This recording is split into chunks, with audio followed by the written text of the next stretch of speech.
Since the very first time that I saw Plainview from the side of the road, I was obsessed with the derelict boat. I've spent quite a bit of time and effort trying to figure out a way to visit the ship since the most obvious way was frowned upon. It seemed somebody didn't take too kindly to strangers. So I had to devise a plan B, and that was to walk along the shore right up to the boat. I waited for low tide before I set out on this mission, and the plan worked perfectly. When I got up to the boat, the views were amazing and I got some epic shots. But I wasn't satisfied for some reason. I still had a thirst to see more of this amazing ship. I felt like I could do better. So I decided to visit the Plainview one more time.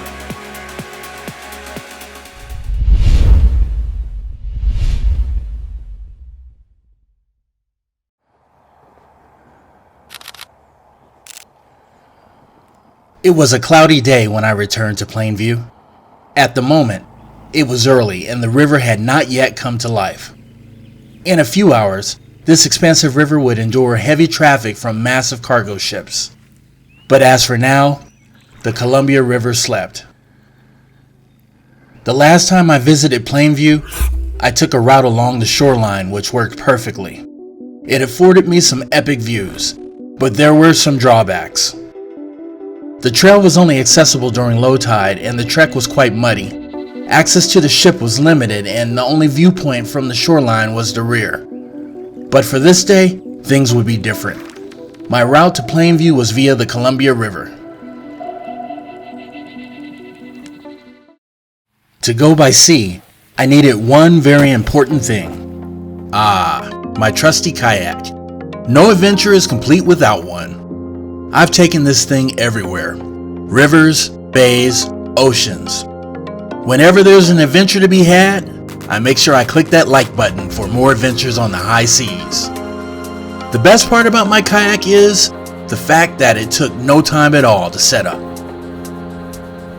With my kayak fully inflated, I was ready to set out on the open seas, or river, if you will. Paddling took hardly any effort at all. It was kinda like hitting that subscribe button for more awesome videos in the future. Anyway, I pointed myself in the direction of my target and headed that way, and just in case it wasn't obvious, this was my target. Normally, this old rusty barge would have piqued my interest, but it paled in comparison when stacked up against a decommissioned naval vessel, so I just kept paddling. The Plainview was commissioned into service in 1969. It cost a total of $21 million to construct. In its time, it was the world's largest hydrofoil.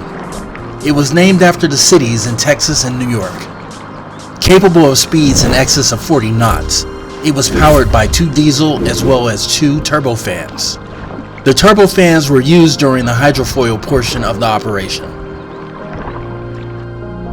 The Plainview was 220 feet in length. It was finally decommissioned in 1978 and sold for scraps the following year. After paddling for about 5 minutes, I was in close proximity of the ship. This is where things started to get interesting. In order to approach the ship, I needed to maneuver between the multiple pilings surrounding the boat. I did so with great care.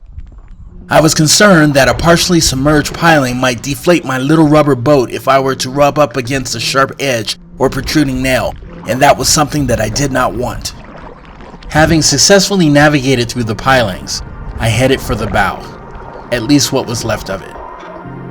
I paddled a ways out and then turned around so I could get a good look. The bow was partially submerged, and nature was well on its way to taking claim of the mighty vessel. On the starboard side, it was coated in moss. Mother Nature was in the process of helping the USS Plainview blend in. I felt compelled to attempt to board the ship, but was concerned that one of the boat's jagged edges might tear a hole in my kayak. In the end, I went the cautious route and kept a safe distance from the ship. After seeing the bow, I made my way to the stern of the ship, which required me to further navigate the pilings. While doing so, I got an excellent view of the bottom portion of the boat that had been lifted out of the water.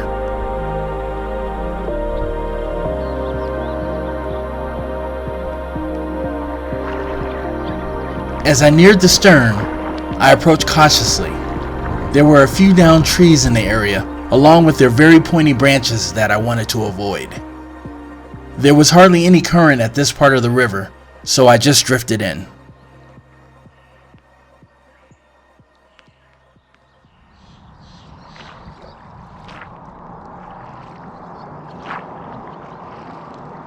The water in the area wasn't very deep. It seemed like it was no deeper than 5 to 6 feet. The views of the stern were excellent. I saw this part of the boat last time I visited on land, only this time I was much closer. After checking out the rear of the ship, I moved on to the port side. Due to the ship being partially capsized, visibility was limited, but I did get a good look at the portion of the boat that housed the hydrofoil, which was now long gone. However, I was able to get a sense of just how it operated. When not in use, they would retract the hydrofoil out of the water.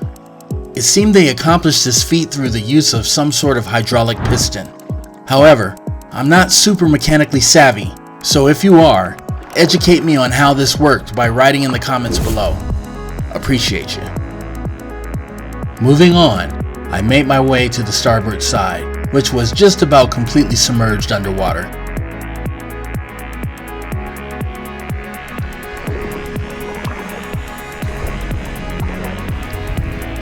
Back at the bow, I slowly headed towards the rear of the boat. I also felt this was an excellent opportunity to snap a few photos. I whipped out my camera and snapped away.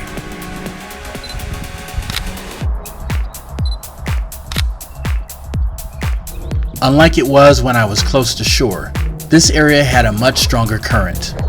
I had to continually paddle to keep myself from drifting downstream. From this viewpoint, it was easy to see how much Plainview was in peril. The moss was thriving on the starboard side. I slowly moved in for a closer look. I was attempting to get a better look at the compartments flooded by water. The water seemed to be everywhere. Unfortunately, I wasn't able to go aboard the ship, but I did get a good look at its deck through the use of my drone.